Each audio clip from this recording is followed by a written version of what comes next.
आपको कोई मॉलिक्यूल दिया है और उसका आपको हाइब्रिडाइजेशन निकालना है, तो आपको टोटल वैलेंस इलेक्ट्रॉन काउंट करने पड़ेंगे। If total valence electron less than equal to 8 है, तब आपको डिवाइड करना है 2 से। If total valence electron greater than 8 है, तो आपको डिवाइड करना है 8 से। अब यहाँ पे देखेंगे CH4, कार्बन के वैलेंस इलेक्ट्रॉन होते हैं 4, हाइड्रोजन का वैलेंस इलेक्ट्रॉन है 1, लेकिन यहाँ पे 4 हाइड्रोजन एटम है, तो हम लिखेंगे 4। ओवरऑल सम हो जाएगा 8। इफ वैलेंस इलेक्ट्रॉन का sum less than equal to 8 है, तो आपको डिवाइड करना है 2 से। आंसर आ जाएगा 4। तब तक डिवाइड करना है जब तक रिमाइंडर में 0 ना आ जाए। अभी जैसे कि आपको पता है S में 1 ऑर्बिटल होता है, P में 3 ऑर्बिटल रहते हैं, D में 5 ऑर्बिटल रहते हैं। यहाँ पे आपका आंसर आ रहा है 4, तो आपको इसमें से 4 ऑर्बिटल सिलेक्ट करना है इन अ सीक्वेंस।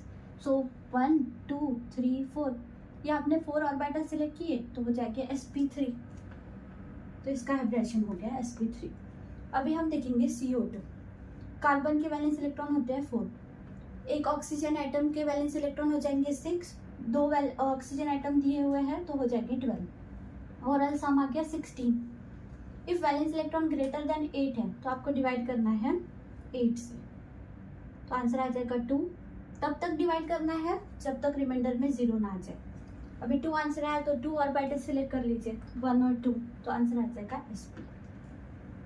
अभी नेक्स्ट एग्जांपल है XeF2, ज़ेनॉन के वैलेंस इलेक्ट्रॉन होते हैं 8, एक फ्लोरीन एटम के वैलेंस इलेक्ट्रॉन हो जाएंगे 7, 2 एटम है तो हम ओवरऑल लेंगे 14।